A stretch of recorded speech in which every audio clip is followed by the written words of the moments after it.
this morning to tell you about some work which has been going on over the last few years at Cornell, and I want to acknowledge immediately the influence of John and Ken had over all of the surface chemistry that's taking place at Cornell, and is continuing at Cornell.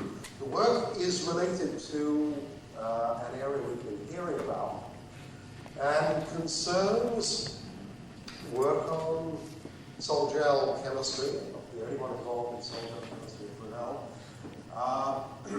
It's primarily silica-based, and I want to take you in the direction from three-dimensional systems to two-dimensional systems, because as Derek Birchall had indicated over many years, one has to look to these relatively expensive technologies, techniques. Therefore, one has to look at high-value opportunities rather than looking for generation of bulk materials. So, I wanted to emphasize the fact that sol-gel chemistry seems to us to have intriguing possibilities, and that we certainly have opportunities for using these as optical coatings, as ion sensors, as composites, and as catalytic membranes. It would be irresponsible to try to describe all of those possibilities here today, but just to give you an indication perhaps of one area, perhaps give you some background as well. The science itself is extremely mature. Its base exists in the last century. In other words, taking, as we heard a moment ago, now perhaps silicon alkoxide, hydrolyzing it, and this is the dominant one that has been for many years, ethoxysilane. Its hydrolysis and condensation are extremely well understood using NMR, using in situ techniques for the development of particles, high resolution electron microscopy. You can generate under acid or base catalyzed conditions very well defined particle and polymeric species. Well, you can control the particle size and the nature of the beast that's produced in terms of the ratio of water to alkoxide, the time, the pH, the viscosity, and these things are well understood. If you take the primary particles and you allow these to, force these to self-assemble, and I apologize, it may look as if it's slightly out of focus, but it's an AFM image of such silica sols aggregating onto a substrate, and these are relatively difficult to obtain, such pictures. So you find that in fact, and these particles have been grown to a reasonably large size to allow them to be seen, that in fact in our systems they're not truly close packed. There is a range of void types of packing and void space between the particles. So a three-dimensional image shows that there are regions where you certainly can't and couldn't say you had close packing. So we're intrigued as to the possibilities of two-dimensional structures, relatively thin structures in this direction, but vast arrays sometimes in the XY plane. Well, to give you an idea of the sorts of things,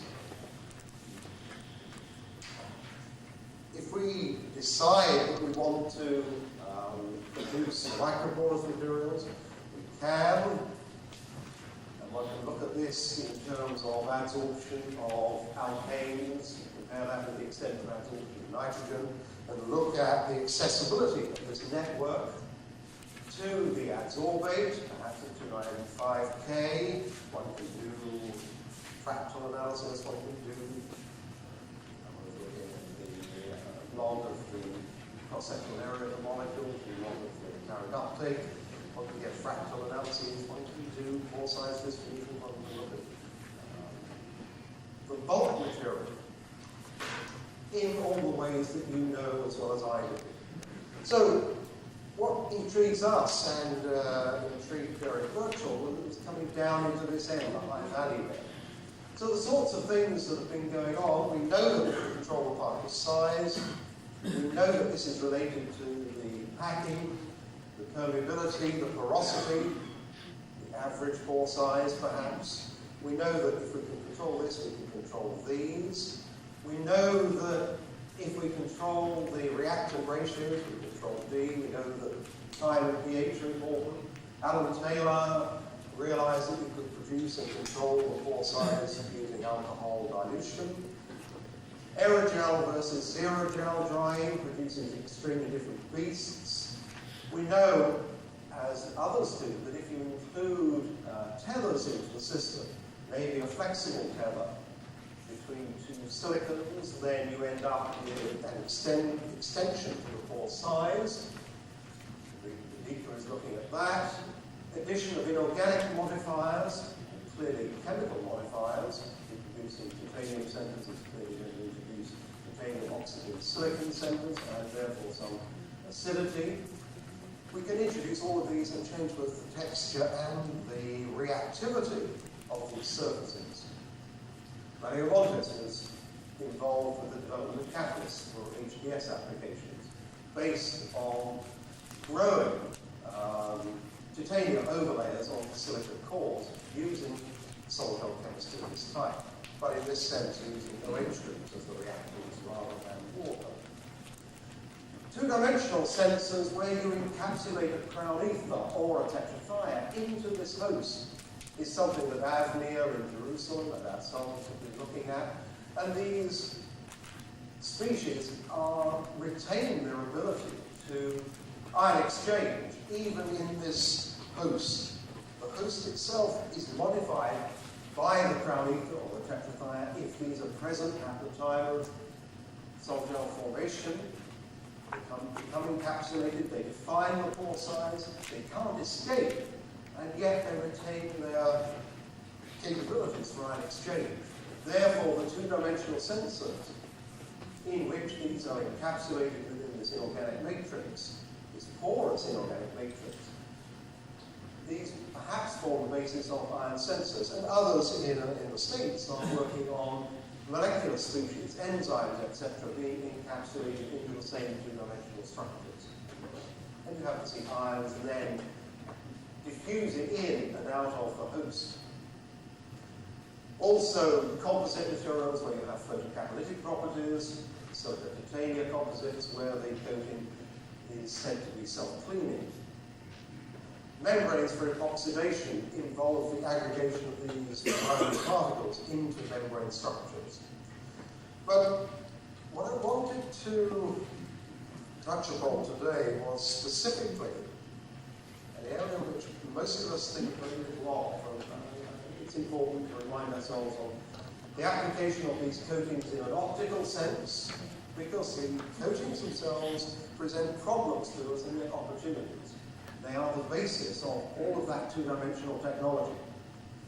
So it's been known that if you have a particular wavelength of light reaching a surface, and that coating on the surface has a particular thickness and a particular refractive index, then the reflectivity, or otherwise, of the surface depends upon the thickness and the refractive index. And you get minimum reflectance at quarter wavelengths.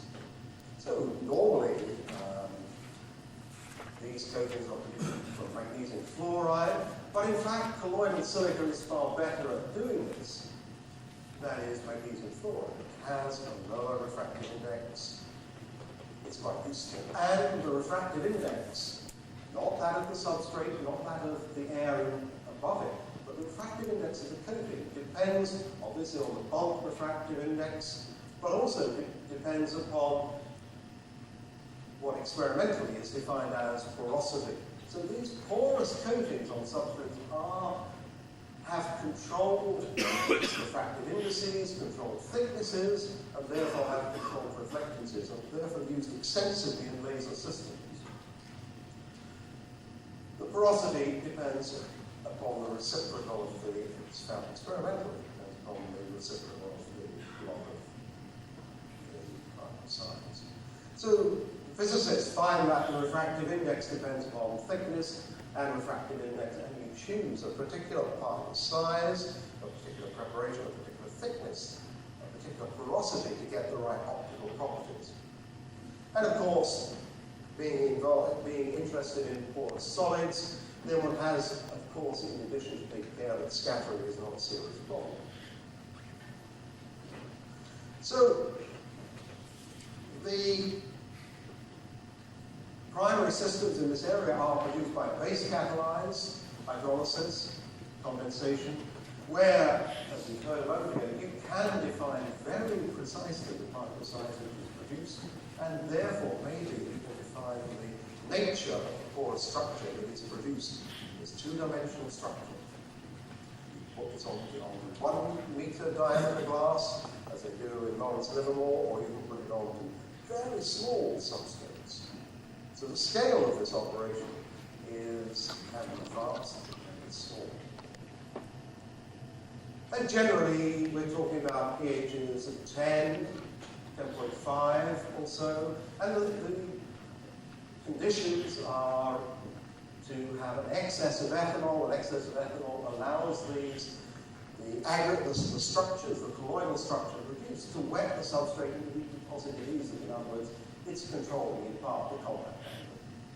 Age this for 7 days, you produce a controlled particle size and therefore a coating of controlled porosity.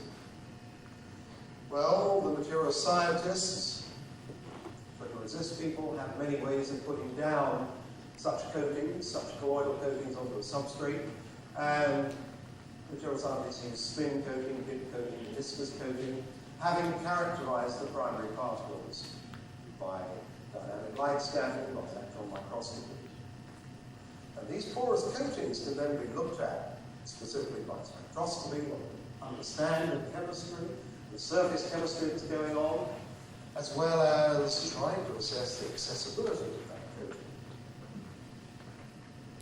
So the primary particles produced at a pH, we've heard it can be extremely well defined. The particles developed and were developed over a period of time, from 2 nanometers, 11 nanometers after a week. One could choose the time and pH to produce exactly the right particle size. I'm asking you to believe the electron micrographic, right? So it's small. But the particle, the soul that I wanted to mention briefly here today as an illustration, has some, this is from dynamic light scattering, a really important histogram. Then the most frequent particle size is around 10, 11 nanometers. If you allow this to produce a zero gel, don't try to dry this supercritically, subcritically, drying this, you produce something which is, I guess, mesoporous. And so the bulk material can be quite well defined. The optical coating developed.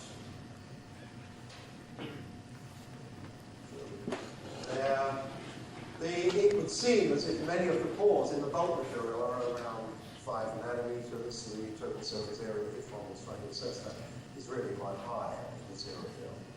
So the coating, though, is not going to be subject to high temperatures, and therefore whatever pore structures develop is going to then evolve slowly as you allow this to equilibrate and dry at low temperatures. It's interesting to use perhaps infrared to look at this porous structure and how it responds to the atmosphere around it. So the coating that I'm about to just use as an illustration is some 3,000 angstroms thick and has never been allowed, having been produced. It dries instantaneously as its optical coating. It's possible to look at the hydroxyl bands, the siloxane bands, and the first thing to say about it is that either as the temperature is increased very slowly, or as it's allowed to dry in a nitrogen stream, you find, and not surprisingly, the low-H features begin to decrease in intensity. That's exactly what one would expect, as well as a change in the intensity due to water, salt water. And at the same time, the siloxane bands increase in intensity, and in addition, new bands begin to appear. There's also a shifting in the maximum from 1020 up to 1039. So none of that's surprising. In other words, the coating, as it loses water, this porous coating, it is changing and its structure is gradually evolving.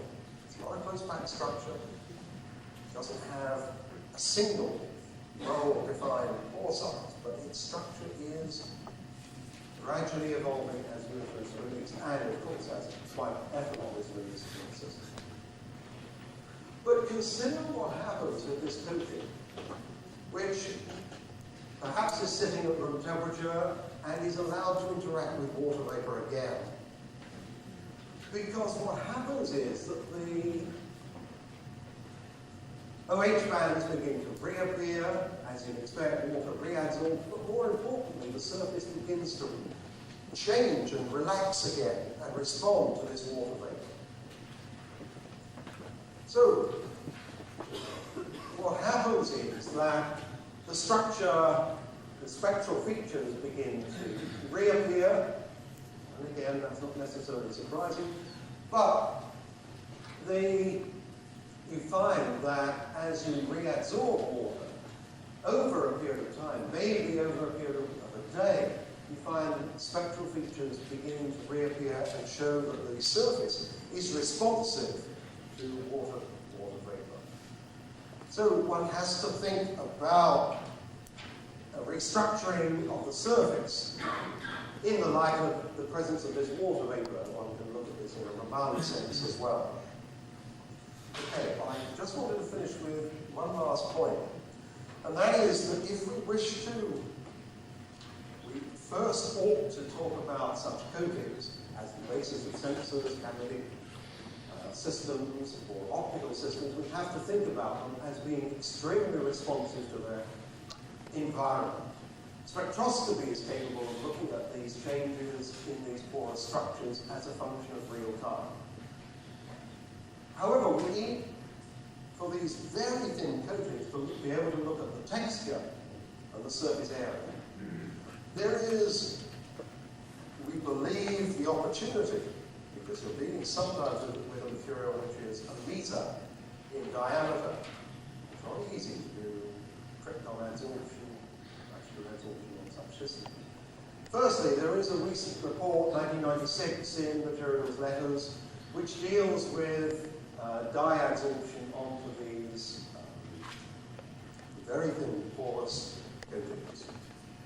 Isotherms, those of us who work, most of us work in adsorption solution. The isotherms that come out of the paper are not particularly good. The suggestion is to use methylene blue. The problem is that this is really restricted to rather large pores in the system. But I believe that alkyl phenols are able to selectively probe these porous structures. The adsorption isotherm for phenol onto quartz, but also now known to occur into these coatings, these porous coatings. And it may be that a combination of adsorbates of different size will give us an accessibility measure for these porous coatings, which is so important in a laser sense, in an ion transport, in an ion sensor context, in a capital. So we look to developments in this area, not just to allow us to characterize the materials that we're interested in, but to allow us then to design them far better. Thanks very much.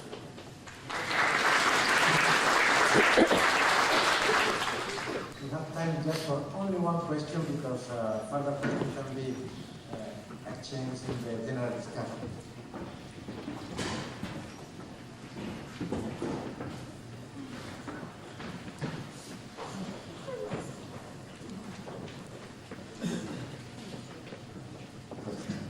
I would like to ask a question and maybe to make a general comment regarding this fractal analysis.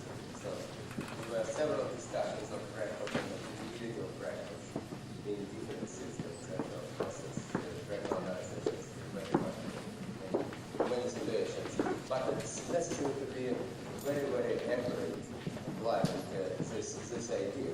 Because first, what we have to distinguish is that there are two types of fractal system. It's classical self-similar fractals when you have isotropic systems, and self-similarity supposes that you have an isotropic system which can be rescaled isotropically. In case of such coatings, you for sure have anisotropic system. And so in this case, it is possible also to apply fractal analysis, but it would be self-affine models. So in self-affine models, there is a scaling, but scaling would be different in lateral direction and normal direction. So for this type of coatings, it's well known that we deal with self-affine systems. And so my general question is that how do you interpret this data of fractal analysis, which were first developed, of course, for self-similar systems, in order to characterize your coatings? It's a fair point. I think one has to be extremely cautious in such analysis, and I think we're only now beginning to think about fractal characteristics. And even in fact, how the pore size changes, perhaps as you go downwards through a coating, forgetting about fractal dimensions specifically, but in other words, we believe that these coatings are not going to be homogeneous in the zinc as you go downwards, and there is bound to be some compression as you get down to the bottom of that coating. Therefore, there is going to be a difference. There is going to be a depth profile, and that depth profile is by no means easy, and the same sort of. Therefore, I think one has to be extremely cautious unless one has a physical picture of the system in X, in Y, and in a Z dimension. And unless you can separate out those characteristics, then you have to be extremely cautious. So we've yet to apply fractal analysis to these coatings as such, but we don't have to be extremely cautious. Okay, thank you very much. Again,